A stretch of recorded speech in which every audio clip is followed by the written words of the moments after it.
আর তাদের মেনলি ইউটিউবে ভিডিও বানাইতে হবে, কন্টেন্ট বানাইতে হবে, সাবস্ক্রাইবার বাড়াইতে হবে, তারপরে হচ্ছে গিয়ে আমাদের নামে ভিউ নিতে হবে। নেগেটিভ একটা তো কিছু করতেই হবে, না হলে তো ভিউ আসবেই না।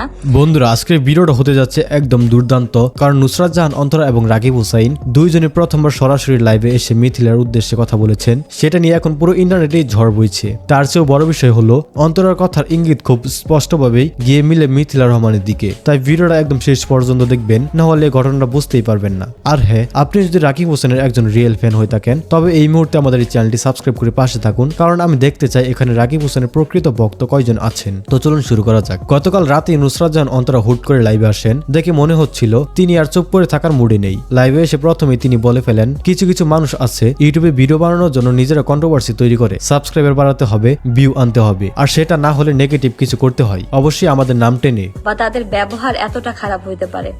কম বেশি কিছু কিছু মানুষ অবশ্যই দেখছেন, যার জন্য মেনলি আমার রিপ্লাইটা দেওয়া, না হলে আমি কখনোই এগুলো নিয়ে কথা বলার কোনো নাই।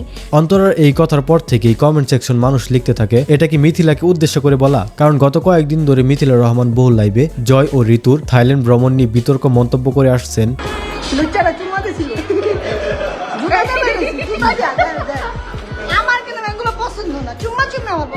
লাইভের মাঝে রাকিবও কথা বলেন, মানুষের কাজ হচ্ছে কথা বলা, ভুল ছোটে কিছু না দেখে কিছু না শুনে মানুষ শুধু নোংরা কন্টেন্ট বানায়, কারণ ভিউ না পেলে তাদের ঘুম হয় না। রাকিবের কথা শোনার পর লাইভে দর্শকরা আরো নিশ্চিত হয়ে যায়। এই কথাগুলো মিথিলার আগের মন্তব্যকে ঘিরে বলা। আপনারা জানেন কিছুদিন আগে জাহিদ হাসান জয় এবং ঋতু হোসেন একসঙ্গে থাইল্যান্ডে ভ্রমণ করেন। এই বিষয়টি নিয়ে প্রথমে কিছু মানুষ অদ্ভুত মন্তব্য শুরু করে, তারপর লাইভে এসে মিথিলা রহমানও বেশ কড়া ভাষায় এই নিয়ে সমালোচনা করেন। তিনি বলেন সম্পর্কের দিক দিয়ে তারা মামা ভাগ্নি, তারপরও এইসব নোংরামো করছে। এমন মন্তব্যের পরে রাকিব ও অন্তরা ক্ষিপ্ত হয়ে ওঠে এবং অবশেষে অন্তরা মুখ খোলেন একদম লাইভে। অন্তরা আরো বলেন, অবশ্যই কিছু মানুষের উদ্দেশ্য খারাপ, আমাদের নাম নিয়ে ভিডিও বানিয়ে টাকা কামাই, তারপর আমাদের দোষারোপ করে। ভাই, নিজের কাজ করুন, অন্যদিকে আঙ্গুল তুলবেন না। তিনি আরো বলেন, আমরা কারো ব্যক্তিগত জীবন নিয়ে নাক গলাই না, কিন্তু বারবার একই মানুষ আমাদের নিয়ে বাজে কন্টেন্ট বানাই, এটা আর সহ্য করা যায় না। অন্তরা ভয়েস টোন থেকে বোঝা যাচ্ছিল তিনি সত্যি বিরক্ত এবং এবার আর কাউকে ছাড় দেওয়ার মুডে নেই। কি একটা আজব মহিলা। যাই হোক, এদের নিয়ে কিছু বলবো না, বাট আপনারা অবশ্যই কম বেশি কিছু কিছু মানুষ অবশ্যই দেখছেন, যার জন্য মেনলি আমার রিপ্লাইটা দেওয়া, না হলে আমি কখনোই